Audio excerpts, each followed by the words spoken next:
বলিউড অভিনেত্রী মৌনি রায়কে নিয়ে সামাজিক যোগাযোগ মাধ্যমে নিয়মিতই চলে নানা রকম আলোচনা সমালোচনা। নেটিজনদের একাংশের দাবি, প্লাস্টিক সার্জারির কারণে তার শরীরের অধিকাংশই নাকি প্লাস্টিকের তৈরি। কেউ কেউ আবার কটাক্ষ করে বলেছেন, অতিরিক্ত অস্ত্রোপচারের ফলে মৌনি আগের মতো নেই, বরং আরো কুৎসিত হয়ে উঠেছেন। বিশেষ করে তার ঠোঁটের গড়ন নিয়েই হয়েছে সবচেয়ে বেশি চর্চা। ক্যারিয়ারের শুরুতে যেখানে ঠোঁট ছিল সরু ও পাতলা, পরে সেটি হয়ে ওঠে মোটা ও ফোলা।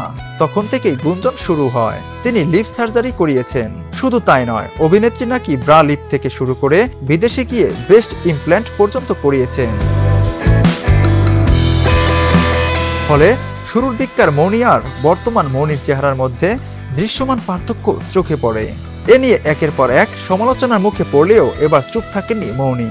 ট্রোলারদের উদ্দেশ্যে তিনি সোজা সাপটা জবাব দিয়েছেন।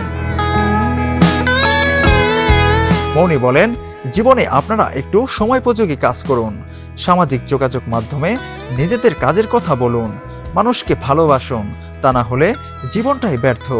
সম্প্রতি মুক্তিপ্রাপ্ত ভুতুনি ছবির ট্রেলার লঞ্চে মৌনিকে দেখে অনেকে বিস্মিত হয়েছেন। বিশেষ করে চোখের পাশে ফোলা ভাব নিয়ে নেটিজনরা নানা মন্তব্য করেছেন। এবার সেই আলোচনার তালিকায় যুক্ত হয়েছেন মৌনি রায়। তবে সমালোচনায় পাত্তা না দিয়ে নিজের অবস্থান দৃঢ়ভাবে জানিয়ে দিয়েছেন তিনি।